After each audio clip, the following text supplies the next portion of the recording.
Waalaikumsalam warahmatullahi wabarakatuh. Alhamdulillah ibu-ibu pada malam hari ini kita bisa berjumpa kembali untuk melakukan wawancara dengan salah satu pimpinan atau kepala sekolah yang ada di wilayah Kecamatan Purwosari, tepatnya yaitu kepala sekolah dari SDN Kayoman, yaitu Ibu Suaida SPD MPD. Terima kasih karena sudah berkenan meluangkan waktu bagi kami CGP Angkatan ke-7 tahun 2022 untuk melakukan wawancara sebagai tugas demonstrasi kontekstual. Baik Ibu, untuk efisiensi waktu, langsung kami akan memberikan beberapa pertanyaan. Akan kami mulai dari saya terlebih dahulu untuk menanyakan 2 pertanyaan. Selama ini bagaimana Bu Suaida dapat mengidentifikasi kasus-kasus yang merupakan dilema etika atau kasus-kasus yang berupa bujukan moral? Terima kasih. Terima kasih atas pertanyaannya. Ini pengalaman dari sekolah saya ya. Saya coba menjawab pengalaman saya selama ini yang saya lakukan. Yang pertama yaitu identifikasi masalah secara umum. Nah, terus langkah yang kedua yang saya lakukan itu biasanya memahami sifat dari masalah yang timbul. Setelah itu, yang ketiga, kumpulkan literatur yang tersedia atau yang mendukung dari timbulnya masalah tersebut. Terus yang keempat, mengembangkan ide-ide. Nah, ide-ide ini melalui diskusi. Jadi kami tidak bekerja sendirian. Jadi kami selalu melibatkan teamwork. Jadi apapun yang terjadi di sekolah kami, saya berusaha untuk membicarakan dengan tim saya. Nah, Itu Bu. Terima kasih. Berarti Bu Ibu Suaida sudah melakukan beberapa tahapan atau langkah untuk mengidentifikasi masalah yang merupakan dilema etika atau bujukan moral seperti itu, nggih Bu. Dan yang terpenting di sini yang sudah saya garis bawahi adalah adanya kolaborasi dengan semua elemen di sekolah seperti itu. Untuk pertanyaan yang kedua, Bu Suaida, selama ini bagaimana Bu Suaida menjalankan pengambilan keputusan di sekolah Anda, terutama untuk kasus-kasus di mana ada 2 kepentingan yang sama-sama benar atau sama-sama mengandung nilai-nilai kebajikan. Jadi ada 2 permasalahan yang itu memiliki nilai kebajikan. Nah, seperti apa pengambilan keputusan yang diambil oleh Bu Suaida? Iya, setelah kami terima bukti-bukti yang ada, nah itu kami juga melibatkan diskusi tadi. Kita duduk bareng bersama tim, terutama pada guru-guru dan juga staf kami libatkan semua. Bagaimana dari sisi buruknya atau dari sisi baiknya dalam pengambilan keputusan yang kami putuskan bersama. Berarti ini ada Bu, salah satu langkah menimbang seberapa besar mudorot dan kemanfaatannya, meskipun itu iya sama-sama hal yang baik gitu nggih Bu nggih. Kita ambil yang kebermanfaatannya lebih banyak dan mudorotnya yang lebih kecil. Seperti itu Bu Suaida. Betul sekali. Baik, untuk pertanyaan nomor 3, silakan Bu Ria apa Bu Iva yang akan mengajukan pertanyaan ke Bu Suaida. Silakan. Saya dulu. Oke, napa Bu Iva? Oke. Untuk nomor 3 ini sebenarnya tadi sudah disampaikan oleh Bu Suaida terkait dengan langkah atau prosedur seperti yang telah dilaksanakan selama ini, sehingga untuk nomor 3 mungkin saya lewati nggih Bu, karena tadi sudah dijelaskan oleh Bu Suaida. Saya langsung masuk ke pertanyaan keempat. Hal-hal apa saja yang selama ini panjenengan anggap efektif dalam pengambilan keputusan pada kasus-kasus dilema etika? Nah, hal-hal yang paling efektif itu nggih maksudnya Nggih. dalam pengambilan keputusan dilema etika. Yang pertama, informasi itu kan dari beberapa informasi ya, anu ibu-ibu. Oke. Nah itu harus sama. Jadi jawabannya itu harus sama. Jadi itu. Yang kedua yaitu jujur. Jadi apapun kalau kita mengungkapkannya dengan jujur, nah otomatis ini juga akan mempercepat proses dalam pengambilan keputusan atau dalam pengambilan langkah. Terus yang ketiga apa ya? Menghindari menghakimi dini. Ya, hindari menghakimi dini secara dini. Jadi saya terutama tidak mengambil keputusan secara sepihak ya. Jadi kita tidak boleh menghakimi secara dini. Terus yang keempat, di dalam uji keputusan itu dan masalahnya harus secara sistematis. Jadi baik itu keputusan ataupun masalahnya itu secara sistematis, begitu kalau menurut pandangan saya. Gitu ya. Ya, jadi sangat ini masukan buat saya terkait dengan hal efektif tadi. Dapat saya garis bawahi ada 4 mulai dari kejujuran sampai pada sistematis dalam penyelesaian suatu permasalahan. Kemudian untuk pertanyaan kelima, hal-hal apa saja yang selama ini menjadi tantangan panjenengan dalam mengambil sebuah keputusan terkait dengan dilema etika, tantangan permasalahan Kalau menurut pengalaman saya pribadi, nah ini tantangan yang pertama yaitu individu lawan masyarakat, begitu. individu. Nah, terkait dengan yang kedua, rasa keadilan lawan rasa kasihan, gitu. Apa ya? Namanya ibu ya begitu. Jadi rasa keadilan lawan rasa kasihan itu pasti ada itu. Jadi itu selama ini yang saya hadapi. Dari 2 tantangan tersebut, kira-kira adakah pengalaman Ibu yang yang menjadi tidak terlupa gitu terkait dengan tantangan tersebut, Ibu? Apakah individu versus masyarakatnya ataukah rasa keadilan versus kasihannya? Yang kedua, memang berat ya Bu. Iya, terutama saya ini paling kalau orang Jawa paling gak isoan gitu loh. Jadi rasa keibuannya itu kental. Saya itu. Luar biasa. Paling yang saya yang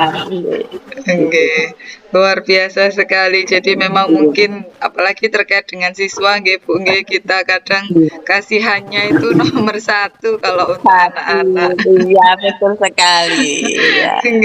Terkait untuk pertanyaan selanjutnya, monggo Bu Iva bisa dilanjutkan. Terima kasih atas waktunya. Di sini saya akan menanyakan pertanyaan yang nomor ke-6 kepada Bu Saidah. Apakah Bu Saidah memiliki sebuah tatkala atau jadwal tertentu dalam sebuah penyelesaian kasus dilema etika? Apakah langsung menyelesaikan di tempat atau memiliki sebuah jadwal untuk menyelesaikannya? Bentuk atau prosedur seperti apa yang Bu Saidah laksanakan? Jadwal itu saya tidak ada. Jadi kan kalau masalah itu kan ujuk-ujuk tiba-tiba datang kan ya. Iya, tiba-tiba datang. Kan tidak direncanakan masalah itu. Jadi tidak ada jadwal gitu. Ya, misalkan tadi ada masalah begini, nah itu langsung kita cari, itu sepertinya saya sebutkan langkahnya itu tadi. Jadi tidak langsung menghakimi sekaligus, tidak. Kita telusuri dulu. Jadi ini tidak memiliki jadwal tertentu begitu. Tapi alhamdulillah selama saya di Kayangan kan 3 tahun jalan ini tidak ada masalah yang begitu berat. Jadi masalahnya ya ya biasa saja begitu. Jadi cepat bisa di apa diatasi Hmm. itu ibu. Jadi pertanyaan yang ke-6 ini jadi nggak ada jadwal untuk prosedural permasalahan dilematika. Jadi ketika ada masalah langsung ditangani, ngoten nggih Bu. Nah, lanjut pertanyaan yang ke-7 nggih. Adakah seorang atau faktor-faktor apa yang selama ini mempermudah atau membantu Bu Sueda dalam pengambilan keputusan dalam kasus-kasus dilema etika, Bu? Iya, jelas ada.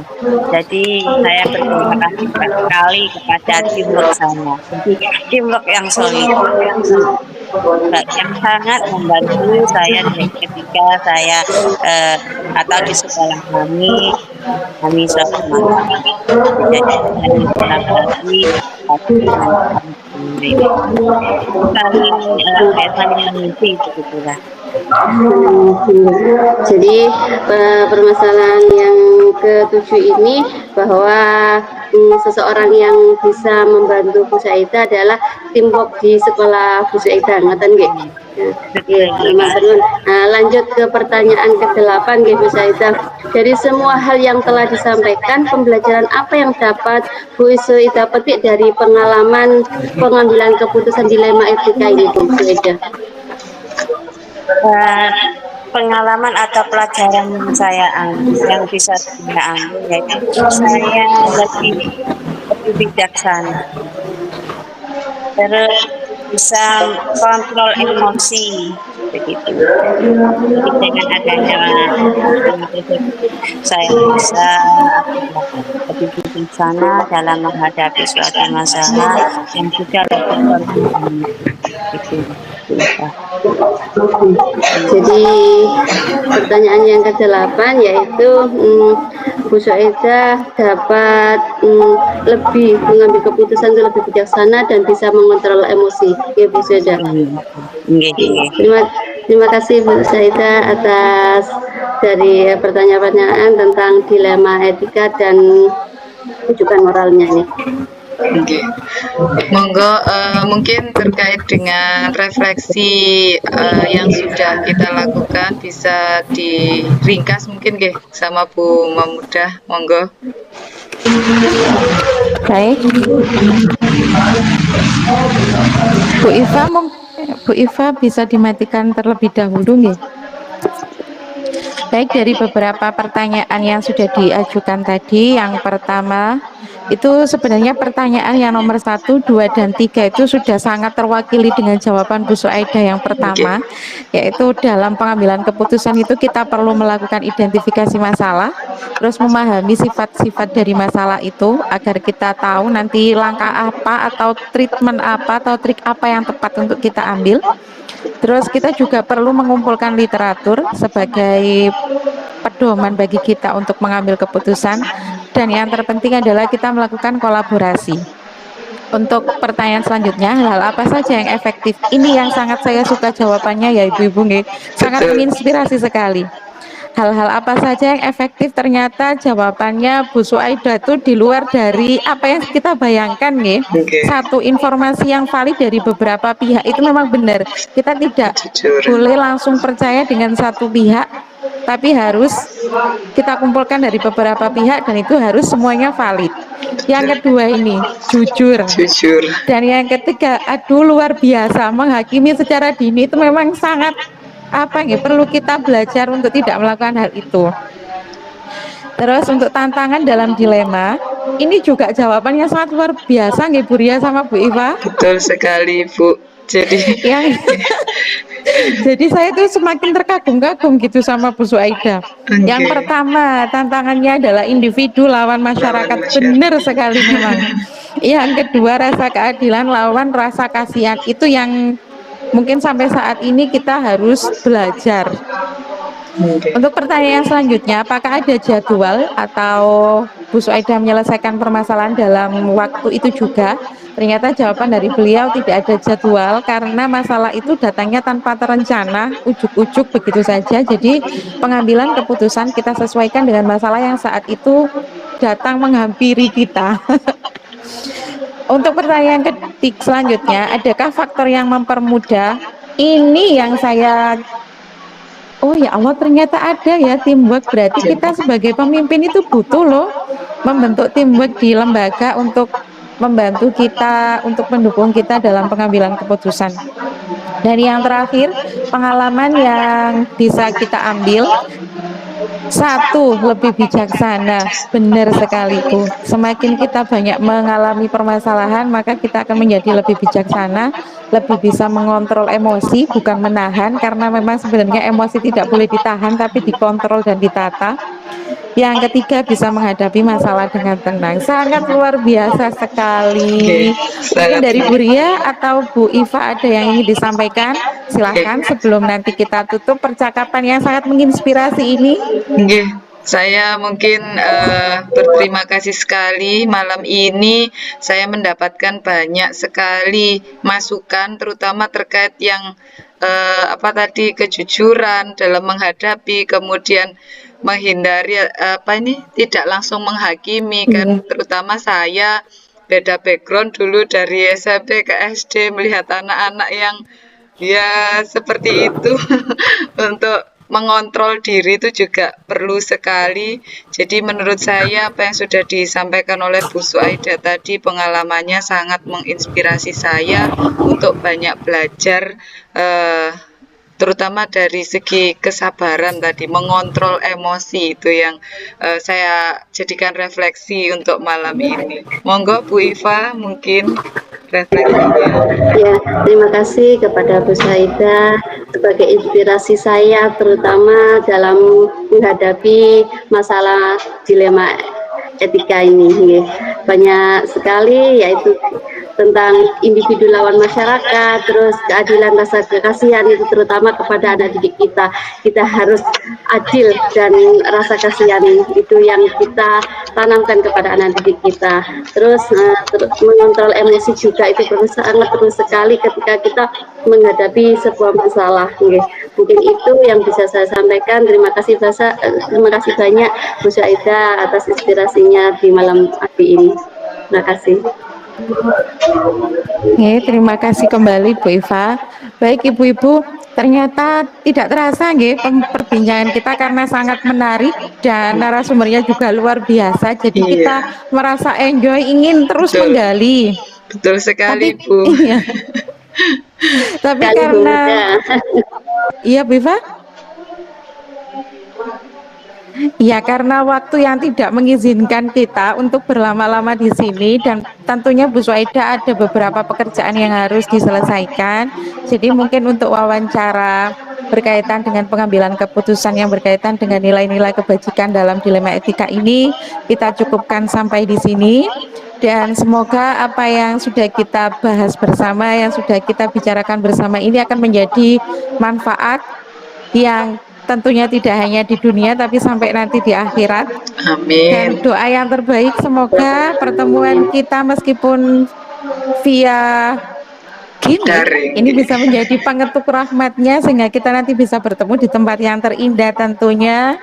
Terima kasih Bu Suaida sudah menjadi narasumber yang sangat luar biasa dan menginspirasi kita semua. Suatu saat nanti Bu Zaida, jikalau kita memerlukan bantuan, Bu Zaida siap nggih kita ganggu-ganggu lagi. Saya tidak merasa gagal. Terima kasih banyak Bu Zaida. Ya, saya senang kalau sharing-sharing itu senang. Nggih Bu, terima kasih. Baik, saya akhiri. Wabillahi taufiq wal hidayah. Wassalamualaikum warahmatullahi wabarakatuh. Waalaikumsalam. Waalaikumsalam warahmatullahi wabarakatuh. Kita foto bersama dulu ya. Assalamualaikum warahmatullahi wabarakatuh. Waalaikumsalam warahmatullahi wabarakatuh.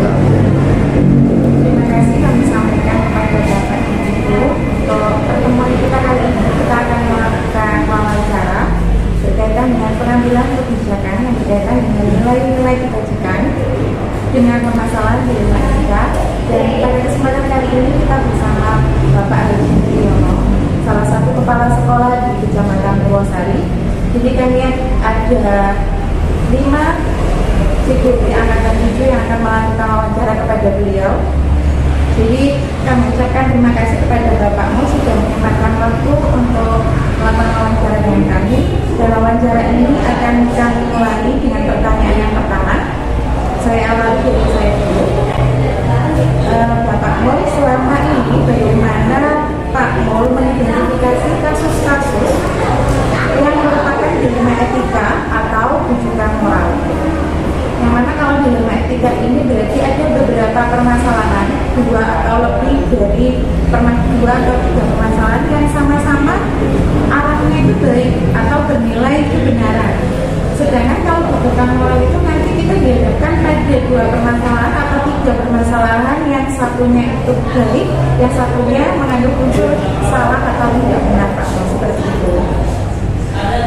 Jadi mungkin sebagai contoh kasusnya, misal di sekolah itu ada anak yang harus putus sekolah gitu karena dipaksa orang tua untuk bekerja.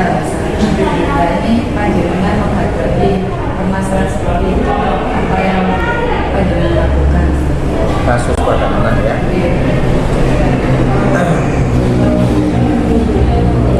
Nah, selama ini yang saya hadapi untuk kasus anak, ya yang pertama memang saya serahkan kepada gurunya untuk mengidentifikasi permasalahan yang ada. Apa sebabnya anak itu bisa bertingkah atau melakukan seperti itu. Itu kita identifikasi. Setelah permasalahannya itu tahu, maka kita mengambil sikap ya untuk mengatasi permasalahan. Jadi yang pertama itu adalah mengidentifikasi permasalahan. Setelah kita menemukan permasalahannya, baru kita mengambil sikap untuk memberikan keputusan apa yang harus kita lakukan. Jadi tadi sekaligus menjawab untuk pertanyaan langkah atau prosedur terkait dengan sebuah permasalahan, baik itu dilematika ataupun kemudian pertanyaan selanjutnya di sini melakukan saja yang selama ini panjenengan anggap efektif dalam pengambilan sebuah keputusan. Jadi apakah panjenengan langsung melakukan penerapan, misalkan anak ini harus bisa sini, atau langkah apa ya terutama menghadapi masalah anak? Jadi tetap kita langkah pertama adalah memanggil orang tua ya. Jadi memanggil orang tua. Jadi kita tidak bisa kerjasama mengambil keputusan sendiri, tetapi kita tetap berkolaborasi dengan semua guru ditambah dengan orang tua. Sehingga apa yang kita putuskan juga tidak menjadi permasalahan atau pertentangan dari orang tua itu. Sehingga keputusan itu juga sejalan dengan orang tua. Perfect, sama bisa. Oh ya wis. Berarti terkait dengan prosedur yang efektif tadi, berarti tetap melibatkan orang tua. Iya, orang tua. Dalam menyelesaikan masalah dengan siswa itu masih harus berhubungan dengan orang tua, itu mungkin yang paling efektif, Pak, gitu ya. Nah, dari hal tersebut, Pak, yang menurut jenengan yang merupakan tantangan dalam pengambilan keputusan tersebut itu apa? Yang menjadi tantangan bagi jenengan dalam menghadapi kasus seperti itu?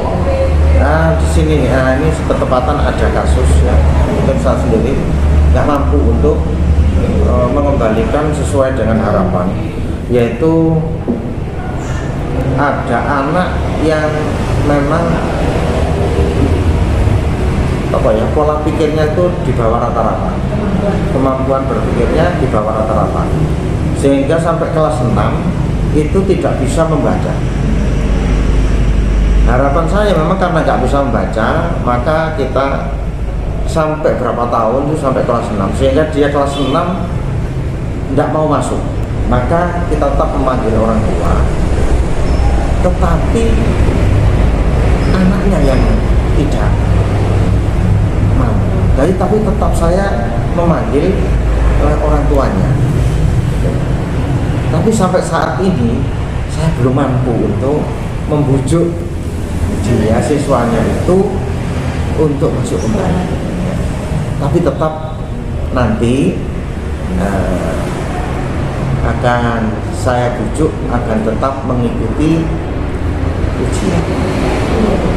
Jadi biar nanti anak itu tetap memiliki sertifikat atau ijazah bahwa dia itu pernah mengenyam pendidikan di sekolah dasar. Jadi kasus tersebut karena apakah Pak Nur memiliki sebuah kala atau jadwal tertentu dalam sebuah penyelesaian kasus dilema etika? Apakah Pak Nur langsung menyelesaikan di tempat atau memiliki sebuah jadwal untuk menyelesaikannya, bentuk atau proses seperti apa yang Pak Nur lakukan? Nah, sebenarnya kalau jadwal kita nggak punya, jadwal kita nggak punya, tetapi kita itu menyelesaikan permasalahan itu berdasarkan permasalahan yang muncul, lalu kita akan menindaklanjuti permasalahan itu dan sampai pada menentukan penyelesaian yang kita anggap sesuai atau mungkin lebih baik. Jadi kalau jadwal secara program ya kita nggak punya, hanya saja kita punya yang namanya itu buku konseling, itu ada ya, buku konseling. Itu buku konseling kan di situ kan nggak ada jadwalnya bulan ini, kita nggak ada, tetapi kita memberikan tindakan itu berdasarkan ada permasalahan kasus yang ada gitu loh. Tidak ada prosedur, tidak ada jadwal, hanya saja kita menyesuaikan kasus apa yang terjadi pada saat itu. Iya. Sesuai dengan keadaan. Dari kasus tadi nih, Pak Nur kan sudah mengalami satu kasus tadi, anak yang tidak bisa membaca. Adakah seseorang atau faktor-faktor yang selama ini mempermudah Pak Mul dalam pengambilan keputusan dalam kasus dilema etika yang menghadapi tadi? Sebenarnya faktornya di desa itu mudah karena semua guru-guru dan orang tua itu bisa diajak kerjasama dengan baik. Jadi faktornya enak sekali sebenarnya. Jadi baik orang tua maupun guru maupun siapa saja itu apabila diajak untuk menyelesaikan permasalahan yang ada itu sangat mudah sebenarnya. Memang hanya siswanya saja. Iya, siswanya saja. Gak kurang-kurang guru bersama dengan kepala sekolah itu untuk mengambil keputusan untuk mencarikan solusi itu sudah semaksimal mungkin sebenarnya. Semua elemen di sekolah itu bekerja sama. Sudah, iya. Masalah itu ya. Karena memang itu adalah faktor pendukung bagi jenengan untuk menyelesaikan masalah-masalah yang ada di sekolah. Dari semua yang mungkin Pak Mul pernah alami itu terkait dengan permasalahan dilema etika, ada satu permasalahan yang sampai saat ini diingat Pak Mul dan itu berkesan, pengalaman pengambilan keputusan dalam mengambil keputusan. Pengalaman dulu ada yang berkesan. Bisa diceritakan Pengalaman ya. Jadi di suatu saat itu tapi berapa tahun yang lalu ya, angkatan adik kelas itu lulus nilai. Jadi di suatu saat saya ngajar, itu ada anak yang namanya siapa itu ya, sudah jadi anak orangnya ya. Jadi langsung maju ke depan, ampun Pak Guru, ampun. Jadi itu langsung itu, kenapa kamu kok kenapa kok keluar dari perpustakaan tadi nggak baca? Gak enak Pak Guru, dengaran itu nggak enak Pak Guru, nggak ada gambarnya. Jadi tulisan tok kalau gambar itu permasalahan yang timbul pada waktu itu nggak anggap berkesan sampai sekarang. Jadi dia itu langsung minta ampun dengan ini. Juga banyak lagi, ada lagi ya yang anak beberapa tahun, bahkan 3 tahun, nggak salah 3 tahun itu nggak bisa membaca. Nah itu saya ngajar, saya minta ngajar kelas 1. Saya minta memang ya ngajar kelas 1. Mungkin wayai somoco Pak Isa. Jadi dia bilang gini, Pak Mul, saya nggak nulis, nggak mau terus, aku mijiti sama aneh. Jadi ya tetap sampai sekarang saya ingat ya. Jadi tak mijiti saya. Tapi saya nggak nyalakan akal ya, habis mijeti ya tolong sampai nabi maca, habis mijeti ya. Tapi kok nyata lama-lama lo bisa 2-3 bulan ini sudah langsung bisa. Nah sampai sekarang saya ingat itu tentang metode pijet. Nah, ya. Saya sebenarnya nggak terbesit untuk itu ya. Hanya saja anaknya itu memang dia memang nggak bisa baca. Saya nggak nulis sudah, saya nggak ngerjakan. Aku mijiti Pak Mulai. Gitu. Saya juga nggak punya gambaran tentang metode pijet, nggak punya. Hanya saja saya pada waktu itu kebetulan. Ya, jadi itu banyak kesan-kesan yang sampai kesan yang namanya anak-anak kecil. Nah iya banyak anak kecil itu yang sekarang juga jadi guru ya, nah, itu ya ada momen-momen lucu dan sebagainya karena itu kurang 10 tahun ya gitu. Jadi berdasarkan pengalaman tersebut yang bisa dipetik adalah pandangan menyelesaikan sebuah permasalahan dengan mencari solusi kreatif tadi Pak metode pijet. Yang tadinya anak yang belum bisa membaca dengan metode yang ditemukan anaknya sendiri, jadi anak itu bisa. Lama-lama kok ya bisa membaca. Jadi mungkin bukan karena mijet-mijetnya, mungkin karena dia merasa senang, mungkin itu aja, gitu. Merasa senang. Jadi yang penting kita itu tadi membuat anak merasa senang itu tadi ya. Dia senang mijetik gak gelem garam, nggak mau ngerjakan, tapi dia senang mijetik gurunya. Nah itu kita manfaatkan. Kita mengikuti apa yang mereka inginkan. Iya. Tetap kita arahkan apa yang kita inginkan mereka peroleh. Hanya menemukan satu itu aja. Barangkali dari teman-teman ada lagi Tambahan pertanyaan. Iya monggo. kalau tidak ada. Mungkin saya refleksi hasil dari wawancara tadi yaitu ya bahwasanya Pak Mul ini termasuk kepala sekolah yang senior Pak G. Iya, Sudah banyak ilmu dan pengalaman yang diperoleh, dan memang untuk menyelesaikan masalah itu kita memang membutuhkan beberapa langkah seperti yang Pak Mul sebutkan bahwasanya tadi Pak Mul di awal melakukan pengidentifikasian masalah. Dari masalah itu diidentifikasi baru kita bisa mengambil keputusan yang adalah menyelesaikan masalah tersebut. Dan dalam menyelesaikan masalah itu kita tidak bisa berdiri sendiri, kita juga membutuhkan orang lain termasuk guru dan juga orang tua. Dan penyelesaiannya itu pun sesuai dengan keadaan dan kondisi kasus yang dialami saat itu. Mungkin itu yang saya peroleh dari Pak Mul. Alhamdulillah ilmunya sangat bermanfaat bagi kami semua. Ya, jadi kalau tadi disampaikan sendiri mungkin bisa saya tambahkan tadi muncul solusi-solusi kreatif dengan mengidentifikasi permasalahan sesuai dengan kebutuhan, kembali lagi kebutuhan siswa yang diutamakan. Seperti apa dulu. Terima kasih. Bisa jawab ini. Semoga apa yang sudah kita bahas hari ini dalam wawancara yang hari ini bisa banyak energi positif yang kita serap dari Pak Mul, terutama semangatnya dan semangatnya. Terima kasih Pak Mul, semoga pertemuan kita pada hari ini menjadi pengetuk rahmatnya dan kita bisa berjumpa di tempat yang terindah lainnya. Terima kasih.